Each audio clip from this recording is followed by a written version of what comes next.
Hello students, स्वागत है आप लोगों का एक बार फिर से स्टडी टैग पर। वीडियो स्टार्ट करने से पहले अगर आप इस चैनल पर नए हैं तो प्लीज़ चैनल को सब्सक्राइब ज़रूर करें और शेयर करें अपने उन दोस्तों को जिन्हें इसकी ज़रूरत है। आज की वीडियो है BSKG 178 इग्नू स्टूडेंट्स के लिए। यह है इकाई 6 राज्य के प्रकार। तो एक एक करके हम इसे पढ़ते हैं। जल्दी से वीडियो पर बने रहें, हर एक पॉइंट अच्छे से एक्सप्लेन किया जाएगा। तो सबसे पहला हमारा उद्देश्य हमारा क्या क्या है कि सबसे पहला पॉइंट है प्राचीन भारतीय राज्य संरचना की मूल इकाई को समझना, वैदिक काल के सामूहिक निर्णय तंत्र को जानना, राज्य के विकास में जन आधारित संस्थाओं की भूमिका समझना, राजनीति प्रक्रिया में जनता की भागीदारी के शुरुआती स्वरूप जो रूप होते हैं उनके, राज्य संचालन के लिए अलग अलग संस्थाओं के कार्य विभाजन का अध्ययन करना, राजा और जनसभाओं के संबंधों को समझना, राजनीतिक सत्ता के नियंत्रण और संतुलन की प्रारंभिक व्यवस्था की पहचान करना।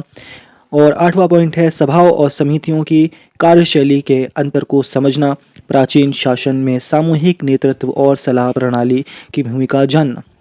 10वां है आधुनिक लोकतांत्रिक संरचना से इन प्राचीन संस्थाओं की तुलना की आधारशिला तैयार करना। तो ये हमारे कुछ उद्देश्य हो गए इस यूनिट के। अब इस यूनिट से किसी भी तरह का क्वेश्चन अगर आता है तो आप इस वाले इंट्रोडक्शन को या प्रस्तावना को लिख सकते हैं, ठीक है, स्टार्टिंग में।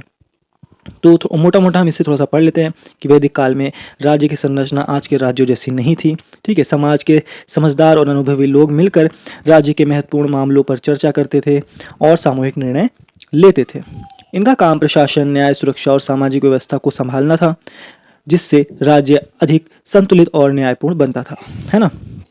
नेक्स्ट है राज्य के प्रकार। अब हम पढ़ते हैं राज्य के प्रकार। यहाँ से हमारा मेन पॉइंट शुरू होता है। सबसे पहला पॉइंट है वैदिक काल में राज्य संगठन का आधार क्या था। यहाँ मैंने शॉर्ट में थोड़ा सा लिखा हुआ है, इसको मैं डीप एक्सप्लेन भी करूँगा।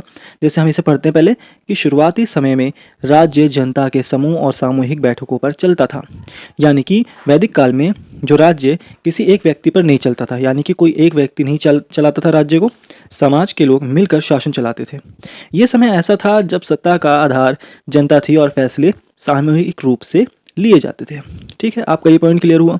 दूसरा है सामूहिक निर्णय की व्यवस्था। फिर से वही शॉर्ट थोड़ा सा मैंने एक्सप्लेन किया हुआ है, यहाँ पे डीप एक्सप्लेन मैं इसके बाद करूँगा। बड़े फैसले किसी एक व्यक्ति से नहीं बल्कि लोगों की बैठकों में मिलकर लिए जाते थे। अब इसका मतलब क्या है कि इस समय फैसले किसी राजा की इच्छा पर पूरी तरह निर्भर नहीं होते थे, है ना। महत्वपूर्ण विषयों पर चर्चा सभाओं और समितियों में होते थे, हैं? लोगों की राय को महत्व दिया जाता था, जिससे निर्णय संतुलित और न्यायपूर्ण बनते थे। क्योंकि अगर सब लोग मिलके अगर सोच विचार करेंगे किसी निर्णय को लेने के लिए तो बहुत सारे आइडियाज़ निकलते हैं। नेक्स्ट है जन प्रमुख संस्थाओं की संरचना। राज्य को चलाने के लिए जनता से चुने या मान्य लोगों की अलग अलग संस्थाएं बनाई जाती थी। अब इसका क्या मतलब है कि राज्य को व्यवस्थित रूप से चलाने के लिए विभिन्न संस्थाएं बनाई गईं। इनमें सभा, समिति, विदत और रत्नी प्रमुख थी। इन संस्थाओं के सदस्य समाज के सम्मानित और अनुभवी लोग होते थे, ठीक है। नेक्स्ट है हम पढ़ेंगे चौथा राजनीतिक कार्यों का विभाजन। शासन के काम कई हिस्से में बटे थे ताकि हर संस्था अपना काम ठीक से कर सके। अब इसमें क्या है, थोड़ा सा गहराई से हम इसे समझने की कोशिश करेंगे कि शासन में कई प्रकार के काम होते हैं, है ना। वैदिक काल में इन कामों को अलग अलग संस्थाओं को सौंपा गया था ताकि हर संस्था अपने क्षेत्र में अच्छे से काम कर सके, है ना। क्योंकि सारा काम कोई एक व्यक्ति नहीं कर सकता, तो कैटेगरी बना दी, ठीक है। इससे व्यवस्था जो थी मजबूत बनी रहती थी। सभा न्याय और समाज से जुड़े मुद्दे देखती थी। समिति क्या करती थी, प्रशासन और सुरक्षा संभालती थी। और विदत क्या करती थी, स्थानीय कामों का ध्यान रखता था। और रत्नी जो थी वो राजा को सलाह देते थे, जो रत्नी थी, है ना। अब आगे पढ़ते हैं। सबसे पहला है सभा। अब सभा के बारे में थोड़ा सा समझेंगे। अर्थ और मूल स्वरूप क्या था इसका। सभा एक बड़ी मीटिंग थी जिसमें समाज के सम्मानित लोग शामिल होते थे, ठीक है। सभा एक बड़ी जनसभा थी जहां समाज के बुद्धिमान और अनुभवी लोग इकट्ठा होते थे। ये वैदिक समय की सबसे महत्वपूर्ण राजनीतिक संस्था थी क्योंकि बड़े फैसले यहीं लिए जाते थे। कहाँ लिए जाते थे, सभा के अंदर। दूसरा पॉइंट है सदस्यों की योग्यता और चयन। सभा में वही लोग आते थे जिनकी उम्र, अनुभव और समाज में प्रतिष्ठा होती थी, यानी कि उनकी उम्र ज़्यादा और समाज में इज्जत कुछ होती थी, वही लोग सभा के सदस्य बनते थे। सभा में वही लोग शामिल होते थे जो उम्र में बड़े, अनुभवी और समाज में सम्मानित होते थे। उनका चुनाव किसी औपचारिक प्रक्रिया में से नहीं होता था, बल्कि उनकी प्रतिष्ठा और ज्ञान के आधार पर होता था। जो जितना ज्ञानी, जितना इज्जतदार, वही सभा के अधिकारी बनते थे। अब अगला है चौथा, निर्णय लेने की पद्धति क्या थी। सॉरी, हमने दूसरा पॉइंट पढ़ा है। तीसरा पॉइंट क्या है, सभा के कार्य और अधिकार क्या है। यह न्याय, सामाजिक मुद्दों और बड़े फैसलों पर चर्चा करती थी। जैसे क्या करती थी कि सामाजिक विवाद, न्याय से जुड़े मामले, जनता के हित और बड़े फैसले इस संस्था में चर्चा के बाद तय किए जाते थे। कई बार यह राजा की शक्तियों को सीमित भी करती थी। क्यों?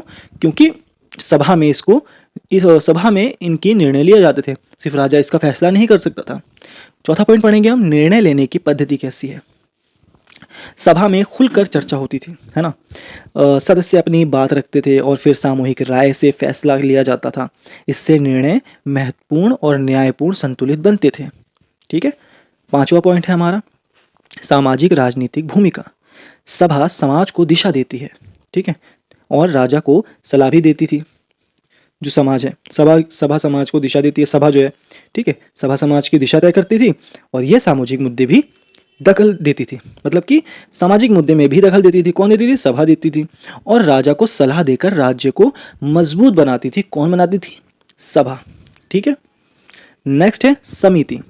समिति का अर्थ और संरचना हम थोड़ा सा पढ़ लेते हैं कि ये क्या है। समिति सभा की तुलना में छोटी थी, है ना, लेकिन इसका प्रभाव अधिक था। इसमें चुनिंदा, सक्षम और अनुभवी लोग शामिल होते थे। समिति प्रशासन और राजनीतिक कार्यों की मुख्य धुरी थी, यानी मुख्य कड़ी थी। ठीक है। अगला पॉइंट पढ़ेंगे हम, सदस्य संख्या और कार्यप्रणाली। ठीक है, कि सदस्य की कार्यप्रणाली कैसी थी और उसकी संख्या कितनी थी। समिति के सदस्य कम होते थे, जिससे निर्णय तेजी से और प्रभावी तरीके से लिया जा सकता था।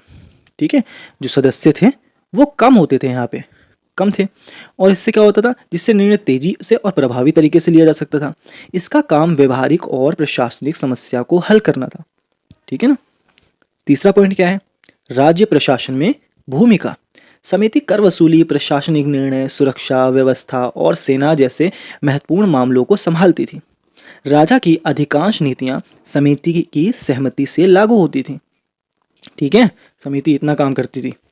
फोर्थ है युद्ध कर सुरक्षा संबंधी निर्णय। अब ये क्या है भाई, ये राजा की रक्षा, युद्ध की तैयारी, कर प्रणाली और सुरक्षा से जुड़े बड़े फैसले समिति की जिम्मेदारी माने जाते थे।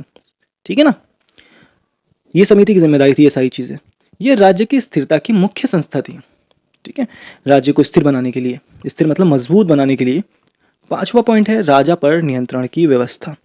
अब समिति राजा को गलत निर्णय लेने से रोक सकती थी। ठीक है, इतनी ताकत थी इसके अंदर। यह एक तरह से राजा पर नियंत्रण रखने वाली संस्था थी, जिससे शासन संतुलित और न्यायपूर्ण बना रहता था। नेक्स्ट पॉइंट पढ़ेंगे हम, विदत। अब विदत क्या है भाई, इसका सबसे पहले हम अर्थ देखेंगे। विदत का अर्थ, विदत गांव का या स्थानीय स्तर से की सभा थी। जो विदत थी, गांव या छोटे क्षेत्र की स्थानीय सभा थी। ये आम जनता के बीच होने वाले कामों को संभालती थी और ग्रामीण जीवन को व्यवस्थित करती थी। दूसरा पॉइंट है, इसके प्रमुख सदस्य कौन थे। इसमें गांव के अनुभवी बुजुर्ग और कामकाज समझने वाले लोग शामिल होते थे। ठीक है ना, अनुभवी और जिम्मेदारी लोग इसमें शामिल थे। तीसरा क्या है, सामाजिक, आर्थिक व सैन्य कार्य। अब ये कौन देखता था। विदत खेती, पशुपालन, मजदूरी, गांव की सुरक्षा और कभी कभी रक्षा से जुड़े काम संभालती थी। यह गांव की अर्थव्यवस्था और सामाजिक शांति की प्रमुख संस्था थी। कौन? विदत। अब नेक्स्ट पॉइंट है ग्राम स्तर की प्रशासनिक व्यवस्था। अब गांव के छोटे विवाद, भूमि विवाद, सीमाओं से जुड़े झगड़े, सुरक्षा और सामाजिक मुद्दे विदत ही हल करती थी। इससे गांव का जीवन सुचारू चलता था। यानी विदत क्या है कि छोटे लेवल पे काम करती थी, सिंपल सा फंडा। ठीक है। पांचवा क्या है, जनजीवन में विदत का योगदान। विदत ग्रामीण समाज को सहयोग, एकता और सुरक्षा प्रदान करती थी। ये लोगों के जीवन का सीधा हिस्सा थी और गांव की शांति और विकास जो था गांव का, वो भी सुनिश्चित करती थी। कौन करती थी? विदत करती थी। नेक्स्ट पढ़ेंगे हम रत्नी। अब भाई रत्नी क्या है, रत्नी शब्द का महत्व हम थोड़ा समझेंगे। सिंपल सा है, यहाँ पे मैंने शॉर्ट में लिखा है, आप यही समझ लीजिए, सबसे इजी है ये। रत्नी राजा के खास सलाहकार और अधिकारी थे। ठीक है, जो रत्नी थे वो राजा के सबसे पास रहने वाले सलाहकार और अधिकारी थे। ये राज्य की प्रमुख नीतियों को आकार देते थे। ठीक है, उसे खूबसूरत बनाते थे बढ़िया तराश के। दूसरा क्या है, राजा के निकट सहयोगियों का समूह। अब राजा के निकट सहयोगियों का समूह कौन सा था? ये समूह राजा के साथ बैठकर राज्य की समस्याओं पर विचार करता था और उसके लिए समाधान सुझाता था, यानी सुझाव देता था। ये राज्य का ऊपरी स्तर का प्रशासनिक ढांचा था। कौन था? रत्नी। तीसरा, विभिन्न रत्नियों के कर्तव्य क्या थे? हर रत्नी का अपना विशेष काम होता था।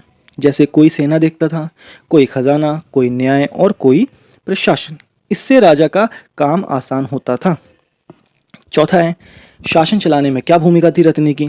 रत्नी मिलकर राजा को निर्णय लेने में मदद करते थे। इससे क्या होता था कि शासन सुचारू रूप से चलता था और नीतियाँ जो थी प्रभावी ढंग से लागू होती थी। पांचवा पॉइंट है, प्रशासनिक स्थिरता में योगदान। अब रत्नी का इसमें प्रशासनिक स्थिरता में क्या योगदान है? रत्नियों की सलाह और कार्यों से राज्य स्थिर रहता था। वे राजा को गलत निर्णय लेने से बचाते थे और प्रशासन को मजबूत करते थे। ठीक है, आप यहाँ पे देख सकते हैं शॉर्ट शॉर्ट एक्सप्लेन भी है ताकि आपको समझने में ज़्यादा दिक्कत ना हो। और लास्ट हमारा आता है यहाँ पे सारांश, जो इस पूरी यूनिट का निष्कर्ष निकलता है। ठीक है, अब आप चाहें तो इसे नोट कर सकते हैं या फिर वीडियो को रोक कर समझ सकते हैं। यहीं पे हमारी वीडियो ख़त्म होती है। अगर आपको कोई डाउट है तो कमेंट सेक्शन में आप मुझसे पूछ सकते हैं या फिर हमारा टेलीग्राम चैनल या फिर इस व्हाट्सअप ग्रुप भी ज्वाइन कर सकते हैं जिसका लिंक डिस्क्रिप्शन में दिया हुआ है। तो अगर आप लोगों को वीडियो पसंद आई है तो प्लीज़ वीडियो को लाइक करें, चैनल को सब्सक्राइब करें और शेयर करें अपने उन दोस्तों को जिन्हें इसकी ज़रूरत है। अभी के लिए इतना ही, मिलते हैं अगली वीडियो में, तब तक के लिए अलविदा।